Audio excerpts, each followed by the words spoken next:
后来继续来看美国的台湾关系法，到后个月满40周年，美国的总统川普会派什么层级的官员到台湾访问，真受注目。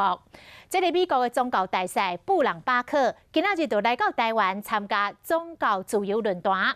蔡总统表示，台湾深刻了解权力被剥夺、生活方式遭受挑战的感受，所以选择甲受到压迫的人民徛做伙。总统要不要让毛熊来高雄啊？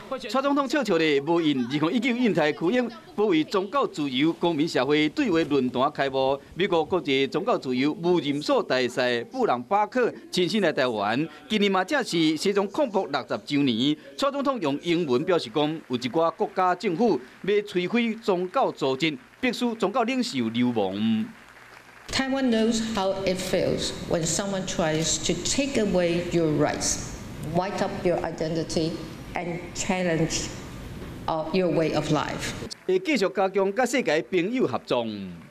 So we chose to stand with those who were oppressed and whose religious rights were taken away by authoritarian regimes. 早起，美国在地协会发言人孟玉和伫广播专访嘛讲到，针对9日共识顶点讲法无特定的立场，重要是过程袂使牵涉到文攻武吓，任何依照和平手段以外方式决定台湾的未来，拢会引起美方的关切。